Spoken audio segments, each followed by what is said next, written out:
নমস্কার বন্ধুরা, আমি রিনা জানলে আপনাদের সবাইকে স্বাগত। আজকের আপনাদের সঙ্গে যে রেসিপি শেয়ার করব, অল্প সময় এই গরমের দিনে বাড়ির ছোট থেকে বড় সবার পছন্দের সামার ড্রিঙ্ক ম্যাঙ্গো মিল্কশেক অল্প সময়ের মধ্যে বানিয়ে ফেলতে পারবেন। এই দারুণ সুস্বাদু মিল্কশেক কিভাবে বানিয়ে নেবেন, ম্যাঙ্গো মিল্কশেক বাড়িতেই কিভাবে বানিয়ে নেবেন দোকানের মতো ম্যাঙ্গো মিল্কশেক রেসিপির ভিডিওটা দেখে নিন। আশা রাখছি ভিডিওটা দেখে আপনাদের ভালো লাগবে। ভিডিওটা দেখে ভালো লেগে থাকলে লাইক কমেন্ট শেয়ার করতে ভুলবেন না। আমি এখানে একটা বড় সাইজের পাকা আম নিয়ে নিয়েছি। আমটাকে এইভাবে কেটে নেব, কেটে ছোট টুকরো করে নেব।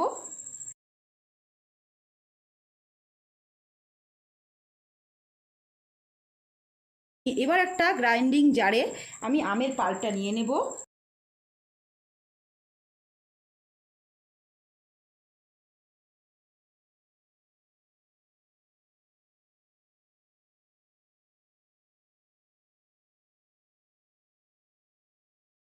এবার আমের পাল্পটাকে আমি এই গ্রাইন্ডিং জারে নিয়ে নেব। দিয়ে দেব 2 টেবিল স্পুন চিনি, আর দিয়ে দেব 2 টেবিল স্পুন মিল্ক পাউডার, আর দিয়ে দেব 1 গ্লাস দুধ। এখানে দুধটাও ঠান্ডা দিতে হবে। এবার একসঙ্গে ভালো করে ব্লেন্ড করে নেব। সব কিছু একসঙ্গে ভালো করে ব্লেন্ড করে নেওয়ার পর সার্ভ করার জন্য 3টে গ্লাস নিয়ে নিয়েছি। এইভাবে নিয়ে নেব।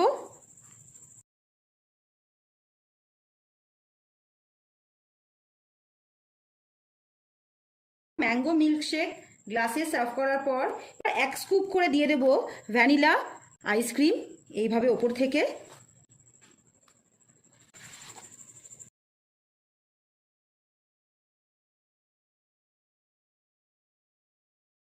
আর দিয়ে দেব গার্নিশের জন্য সামান্য টুটি ফুটি।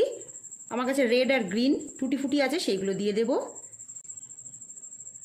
আর দিয়ে দেব 3টে চেরি গার্নিশের জন্য। দোকানের মতো ম্যাঙ্গো মিল্কশেক রেডি হয়ে গেছে। এইভাবে বানিয়ে ফেলতে পারবেন।